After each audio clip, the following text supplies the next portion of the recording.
Welcome back. I want to talk a little bit about data models as a run-up to talking about databases over the next couple of segments. So this is a data science course, so we know we have data. So the first question to ask is just, where is this stored? How do we store data?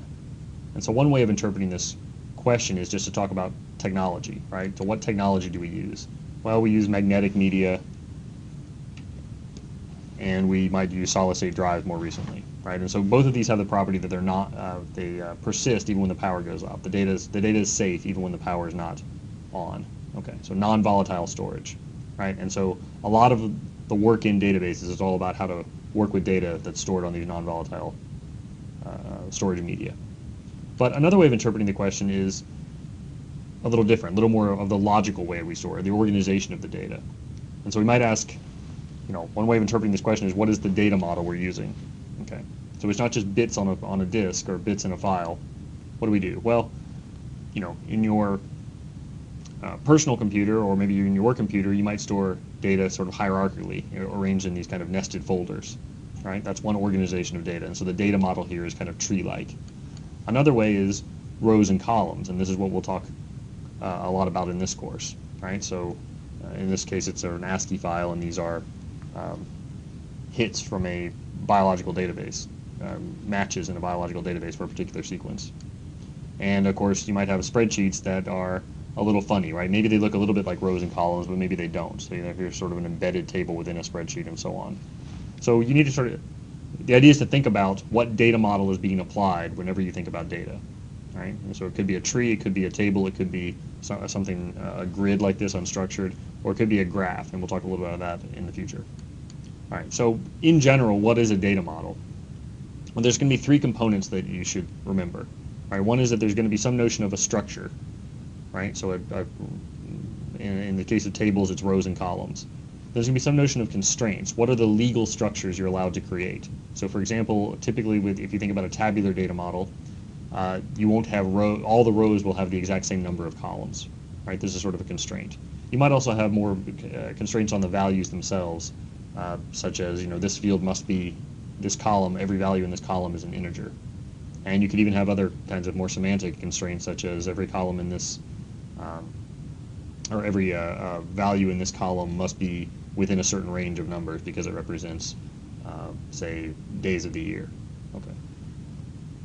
And then the third one is the operations. And so this is sometimes thought of as independent of these three, but I really like to call the data model all three of these things. The structures, the constraints to define valid structures, valid instantiations of these structures, and then the operations that these structures support.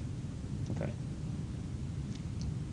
So let's see some examples. So your structures might be, as we mentioned, your rows and columns, nodes and edges if it's a graph model. Key value pairs has been popular with the NoSQL movement. Just a sequence of bytes, that might be the structures you have if you're just working with bare files. And then the constraints you might imagine are, all rows have the same number of columns as I mentioned, all values in one column is of the same type. For a hierarchical view, you might have a child cannot have two parents, right? So this would define, for example, one file cannot be in two folders at the same time in your data model of your file system. Okay. And then the operations that are supported. Well, maybe you can look up the value given a key X. In these key value pair data models, that's one of the primary operations. Is if I give you the key, you give me back the value. For a tabular data model, you might say, well, find me all the rows where a particular column has a particular value. In this case, a column last name is equal to the value Jordan.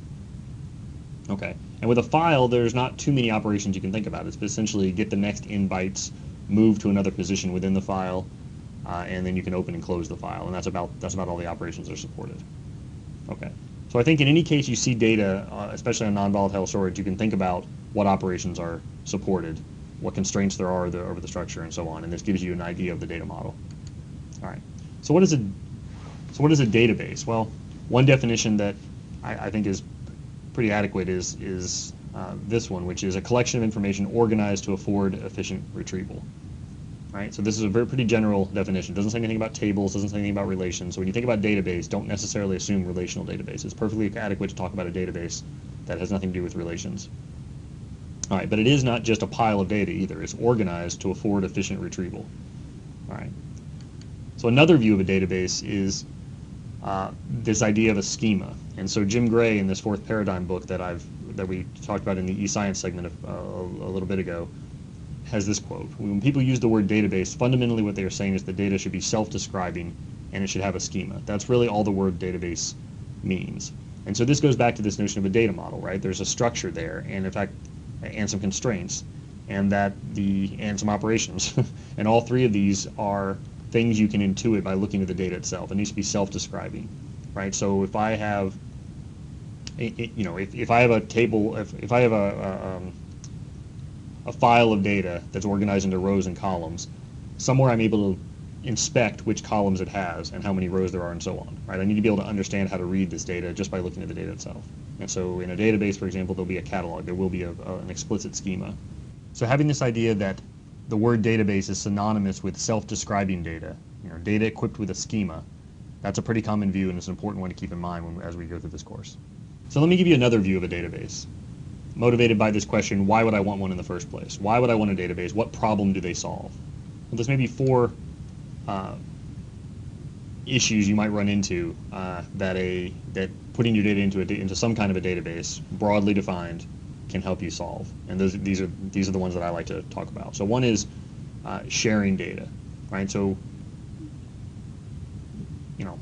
once you have multiple users trying to access the same pile of data, some sort of infrastructure or interface to manage concurrent access starts to become required. And this is something that I would argue all real databases afford.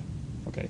Another is, the enforcement of a data model. You might say, well, look, I use a rows and columns data model, or I use a hierarchical data model, but there's some sort of software that needs to enforce that.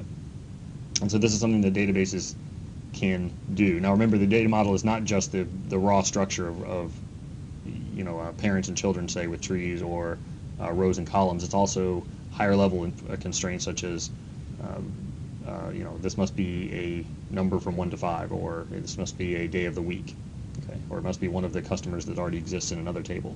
Okay, so these kind of constraints are difficult to enforce in the application layer, and I'll argue this more in a little bit. Okay, so the third reason might be scale, right? So we know we have a pile of data, and we know we have sort of a data model floating around here, but once it gets over a certain size, or we get a certain number of instances of this data model, we're going to want to use specialized algorithms to be able to work with it. And writing all these specialized algorithms ourselves to traverse larger and larger data sets becomes the bottleneck. And so a database can organize these algorithms and expose them through convenient mechanisms. We talk a lot about complexity hiding interfaces, right? Databases provide a complexity hiding interface for large scale data. And I think the fourth one is flexibility, which is, you might have written some software to access your set of files in a particular way, but as soon as you have to access it in some way you didn't anticipate, right, you have to rewrite a bunch of code. And so what databases try to do is anticipate a broad set of different ways of accessing the data and working with the data and support all of them.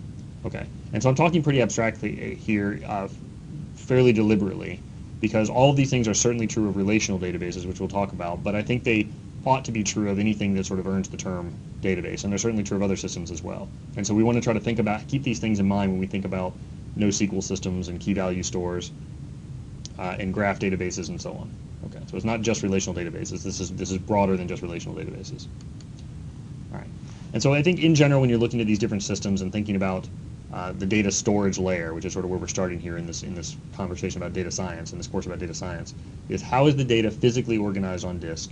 What kind of queries, what kinds of operations are going to be efficiently supported by some particular organization, and what kinds are not, right?